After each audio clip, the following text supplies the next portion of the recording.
Olá, pessoal. Essa é uma revisão para avaliação de vocês. A avaliação, ela é presencial.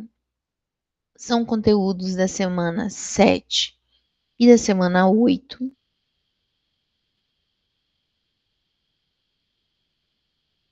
De hoje a gente vai fazer uma revisão sobre esses assuntos, tá? Tava com problema para assistir as aulas, né?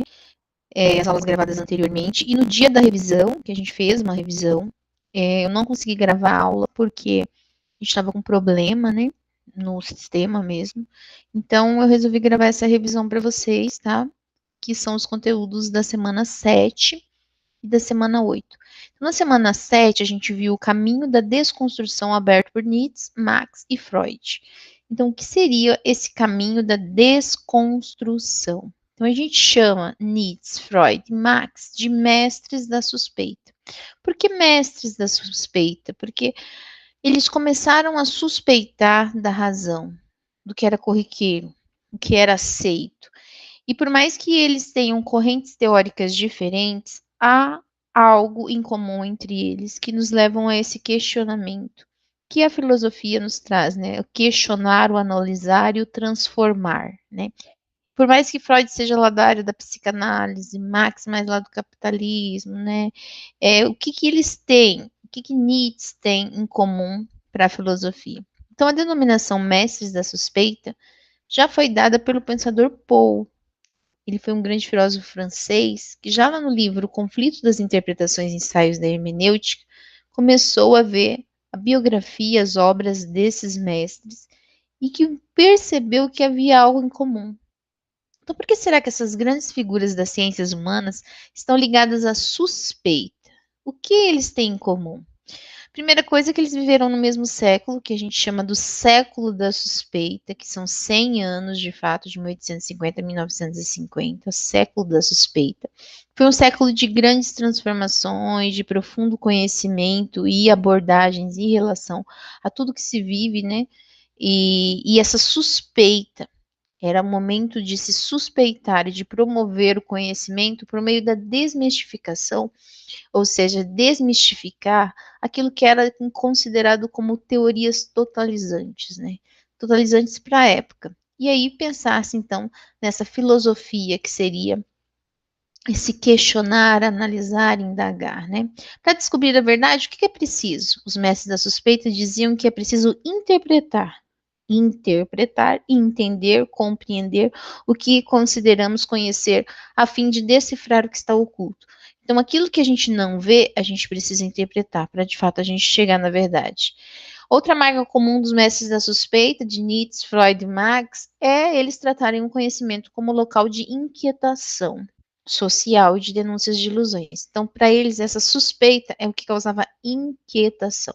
E eles queriam dar, claro, uma nova interpretação para esses fatos corriqueiros, para aquilo que era considerado cotidiano, corriqueiro, que era as generalizações. Eles estavam insatisfeitos com, com o estado da obra da área do conhecimento para a época. Então, essa insatisfação, essa inquietação social é que levou esses mestres da suspeita a trazerem diferentes transformações.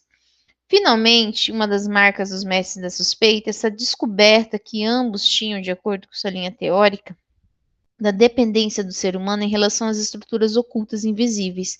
Eles vão dizer que o ser humano ele não é livre, ele não é sempre autônomo, mas sempre tá ligado, está preso a forças que às vezes a gente nem percebe. Então, por exemplo, por que eu segui a minha vida de uma maneira que eu me casei, tive filhos? Será que isso era o que eu queria ou era aquilo que a sociedade me impunha, aquilo que minha família, de uma certa forma, também estava me impondo, digamos assim? Será que eu sou livre para tomar as minhas atitudes ou as minhas atitudes são em relação às estruturas que me cercam, que às vezes a gente não percebe, não vê, são invisíveis, são ocultos? Por que será que eu segui essa profissão? Porque toda a minha família segue? Por que eu tomo essa determinada atitude? Será que não há estruturas ocultas ou invisíveis que nos predestinam a determinadas atitudes nossas e que colaboram tanto para a nossa vida pessoal como para a convivência em sociedade, né?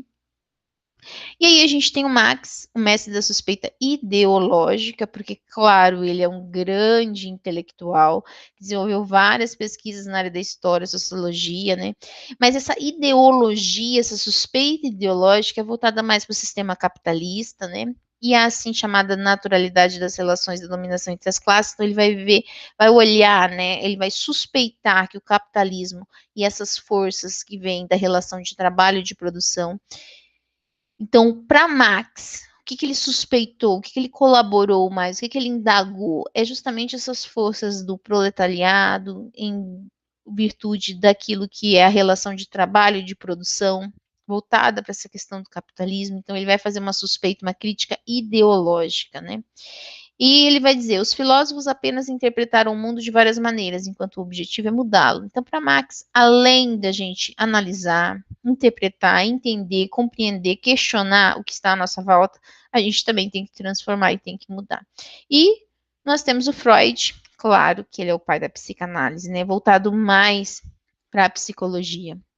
Mas ele vai olhar para a suspeita e a inquietação dessa relação do conhecimento que as pessoas adquirem, mas que é o que ele chama também do inconsciente, né? Então ele vai dizer que a gente tem uma consciência, que nós temos um racional, algo consciente para nossa vida, mas que nós temos o inconsciente, que esse inconsciente ele também faz parte da nossa vida e que ele influencia nas nossas atitudes. Então, o pai da psicanálise ele vai dizer dessa força do inconsciente que também interfere nas nossas tomadas de decisões. Nietzsche é o mestre da suspeita do sentido, ele fecha o trio dos mestres da suspeita, né? Freud, Marx e Nietzsche. Ele vai dizer, uma espécie de desnudador das pretensões totalizantes do ser humano, ele ia contra quem queria conhecer tudo, quem queria saber de tudo. Ele dizia que o conhecimento que ele quer explicar, dominar a natureza, mostra como a natureza não precisa do ser humano para ser. Então, tem coisas que são um niilismo. O que é esse niilismo criado por Nietzsche? É o nada, é o vazio. Significa que nem tudo tem uma finalidade, uma resposta, um porquê. Então, o sentido e o porquê não está fora ou além da vida, né? Mas está na vida em si mesmo. Então, muitas vezes, há estruturas, há forças que não precisam ser buscadas o seu sentido, o seu porquê, porque elas existem por existir. Então, Nietzsche vai fazer essa reivindicação de inversão de valores. E que a gente percebe, então, nessa primeira semana, que nós temos os três mestres da suspeita: Nietzsche, Freud e Marx. Marx, voltado para a ideologia, para aspectos ideológicos, mais voltado para o capitalismo, para essas estruturas de trabalho e produção, que vai levar essa suspeita, essa inquietação de questionamento em relação a isso. Freud, voltado para a psicanálise, vai dizer que nós temos uma razão, um consciente, mas o inconsciente é também aquilo que vai influenciar a nossa vida, tanto pessoal quanto social. E o Nietzsche, que vai dizer que nem tudo precisa de uma razão para ser, que há esse niilismo, que é esse vazio, que é esse nada, né? E é uma inversão de valores pensando naquilo que faz sentido para a nossa vida ou não. Os mestres da suspeita, apesar das suas diferentes linhas teóricas, eles têm algumas ideias em comum, que é isso que a filosofia traz de analisar, questionar e mudar, né, e transformar a realidade. Então, pensando que eles nasceram no século da suspeita, que são os 100 anos, ali de 1850 a 1950. Eles diziam que o ser humano, ele não é livre, ele não é totalmente autônomo e livre para suas tomadas de atitudes e decisões. Eu quero ser o que eu quero, eu vou fazer o que eu quero, porque existem forças muitas vezes invisíveis e ocultas que nos obrigam, de certa forma, ou que nos predestinam a tomar determinadas decisões. Então, por exemplo, eu posso hoje sair na rua sem roupa? Não, eu tenho que colocar uma roupa. Mas será que isso é uma decisão minha ou que a sociedade me impõe? Nossa, mas se eu sair sem roupa, meu Deus, vão dizer que eu tô louca, as pessoas vão me olhar de maneira estranha, eu vou ser presa, né? Mas, tipo, atitude simples assim. Mas então, opa, então eu não posso sair livremente da maneira que eu quero fora de casa. Sabe? Coisas assim, ocultas às vezes ou invisíveis que a gente não para pensar. Por que eu tô tomando esse tipo de atitude? É o que eu quero ou é aquilo que já vem pré-determinado para mim e eu tenho que, num bom senso, tomar a consciência e ter aquela atitude diante daquela situação. Então, os mestres da suspeita, eles suspeitam disso que a gente chama de corriqueiro, que é aquilo que era chamado de total, general, geral, e ele vai dizer que precisa dessa interpretação para conseguir entender aquilo que é oculto, é aquilo que a sociedade muitas vezes nos impõe. E a semana 8, então a semana 7, a gente viu sobre os mestres da suspeita, Nietzsche, Freud e Marx, e a semana 8 a gente vai ver das correntes de filosofia da educação no Brasil. E aí a gente vai ler o trabalho de Severino, que ele vai falar que essa trajetória ele dividiu em epistemológica, hermenêutica fenomenológica, praxista e pós-moderna. Então a epistemologia é o quê?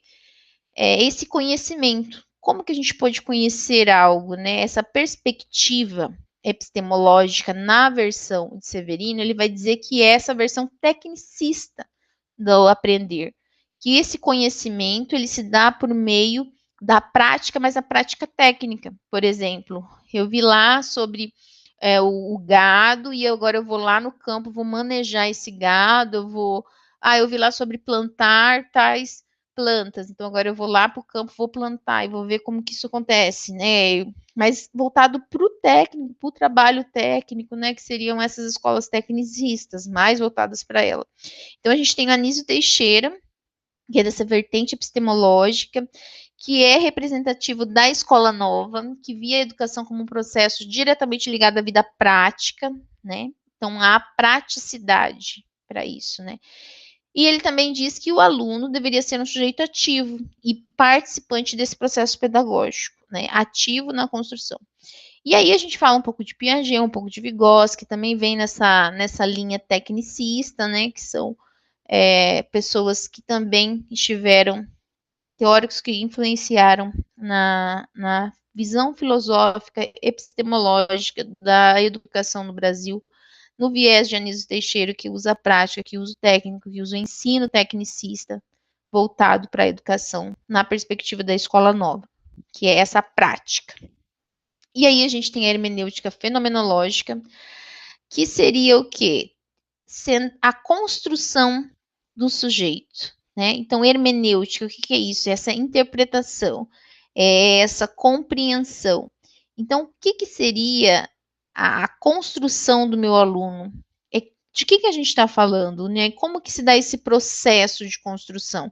Como que ele vai interpretar o respeito, a igualdade, os valores, os direitos, a ética, né? Que seria a valorização da autonomia, mas também essa consciência da convivência. E daí pensando nessa reflexão ético-antropológica, que seria essa reflexão daquilo que é respeito para ele, daquilo que é igualdade, daquilo que são valores, né? Para a construção dessa pessoa. E é claro que Paulo Freire é o norteador dessa perspectiva hermenêutica fenomenológica, porque ele vai dizer dessa prática, dessa liberdade, dessa reflexão, dessa pedagogia enquanto processo de conscientização que se vai construindo e vai se refletindo. Então, a reflexão e seu aprendizado devem correr exercendo-se sobre a prática. Então, não é só ir lá e praticar, mas é também refletir e pensar sobre aquilo que eu estou praticando, porque não é só eu aprender. O que isso vem transformando para mim, para minha vida, vem transformando, né? Então, o que isso faz sentido para mim nesse processo de ensino-aprendizagem?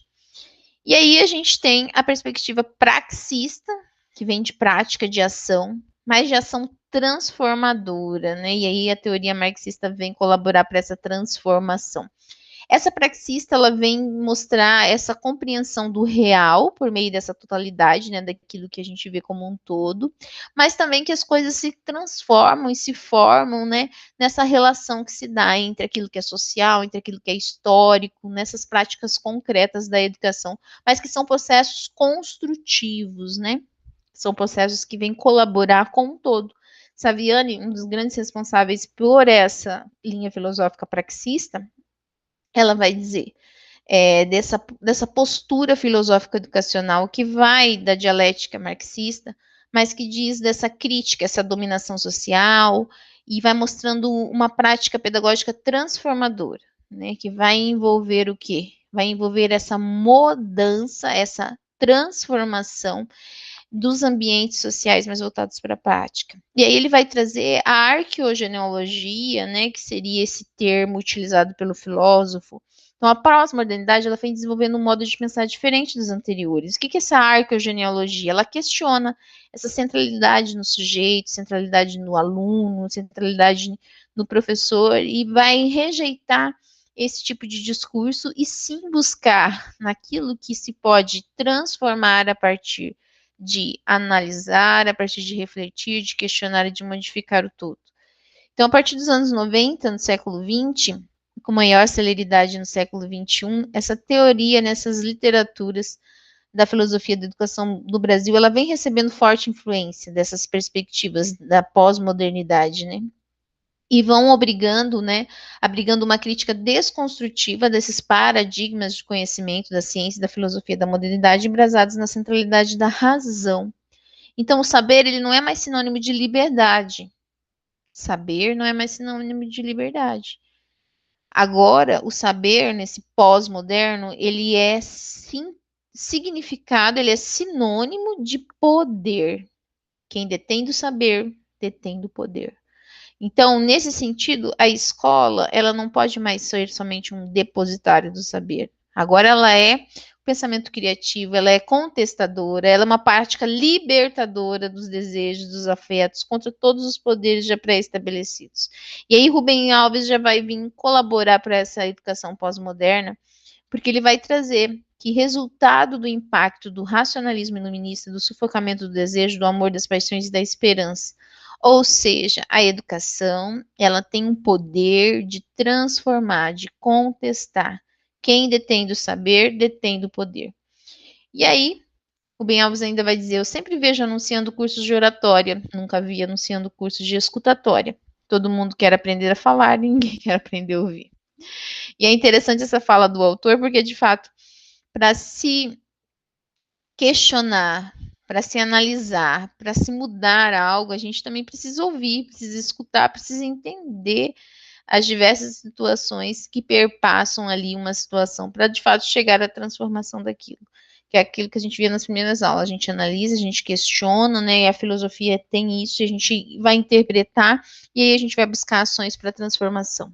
Né? Então, nessa semana 8, a gente viu sobre essas filosofias da educação do Brasil. É um esboço dessa trajetória que o artigo de Severino trouxe, é um em que ele dividiu em 4, né, epistemológica, hermenêutica, fenomenológica, praxista e pós-moderno. Essa epistemologia é mais voltada para escola tecnicista, da escola nova, trazida por Anísio Teixeira, em que traz essa técnica, essa ação, né? A gente tem a hermenêutica fenomenológica, que é voltada para Paulo Freire, dessa importância da construção do sujeito, da conscientização, dessa educação voltada para o refletir, para o questionar, para se conscientizar como um processo. A gente tem a praxista, né, que já vem da palavra prática, que Saviani traz, enquanto prática pedagógica transformadora, e ele vai trazer a arqueogenealogia como um termo que ele reporta, voltado também para o pós-moderno. Esse pós-moderno se traz pelo Rubem Alves, em que ele vai dizer que é necessário que a educação agora pense que o saber não é mais uma liberdade, mas o saber é um poder. Então, a gente pode usar a escola como esse poder contestador, criativo, inovador, a fim de grandes mudanças e transformações. De maneira geral, os conteúdos da semana 7 e 8 são essas. Eu peço que vocês leiam os slides, leiam os materiais, para que possam realizar uma boa prova. A prova vai ter 10 questões, a prova é objetiva, é de múltipla escolha, né? Então, não vai ser de escrever, não é dissertativa. Eu espero que vocês tenham bom estudo, façam uma excelente prova. Obrigada.